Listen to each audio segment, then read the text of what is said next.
A day in my life as a content creator, Ma'am Charis. Ayan, dahil kailangan nating ma-unlock ang 60,000 minute views natin. Ayan, gagawa tayo ng mini vlog. At itong video na ito ay last year pa, December.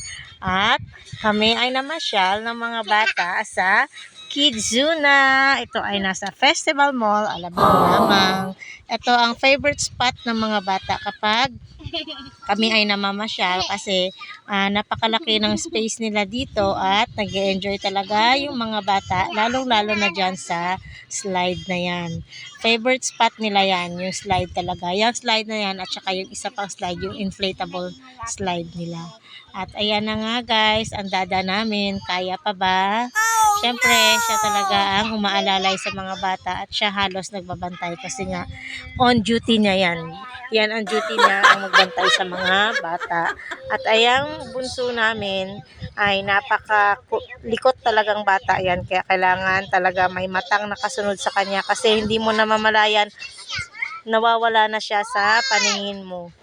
At ayan na nga guys, ito yung favorite spot nila, ang inflatable slide. At sa slide na nga na yan guys ay nahiya na siguro yung ibang tao na pumunta dyan kasi laging kami na lang ang tao dyan kaya wala na halos lumalapit kundi kami lang.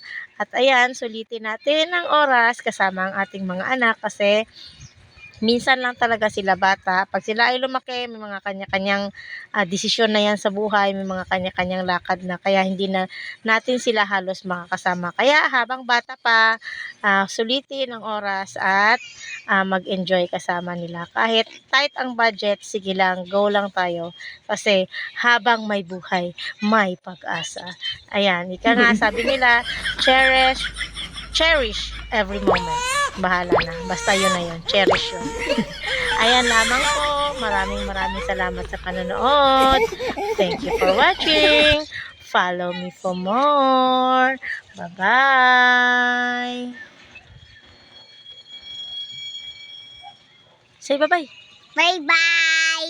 See you tomorrow. Sige pa. Sige pa. Thank you, Buddy. Bye-bye.